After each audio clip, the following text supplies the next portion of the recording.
بسم الله الرحمن الرحيم. اللهم صل على سيدنا ومولانا محمد صاحب التاج والمعراج والبراق والعلم، دافئ البلاء والوباء والقهط والمرض والألم. اسمه مكتوب مرفوع مشفوع منقوش في اللوح والقلم، سيد العرب والعجم.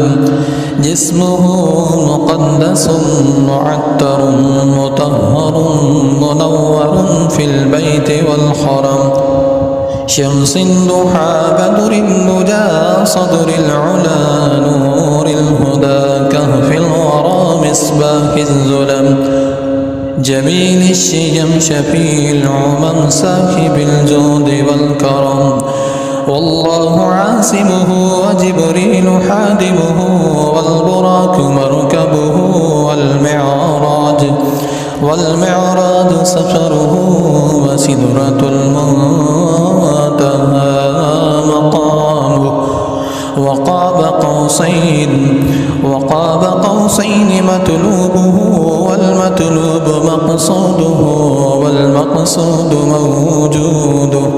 سيد المرسلين خاتم النبيين شفيع المذنبين أنيس الغريبين، رحمة للعالمين راحة العاشقين مراد المشتاقين، شمس العارفين سراج الصالحين مصباح المقربين، محب الفقراء والغرباء والمساكين.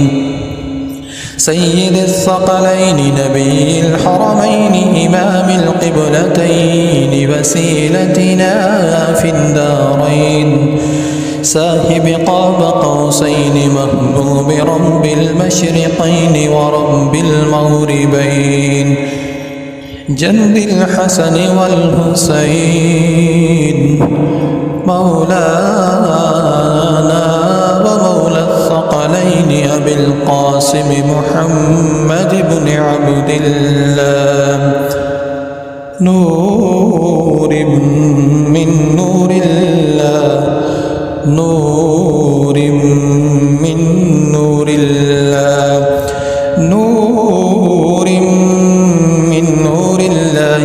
يا أيها المشتاقون بنور جماله، بلغ العلا بكماله، كشف الدجى بجماله، حسنت جميع خصاله. صلوا عليه وآله وأصحابه وسلموا تسليما.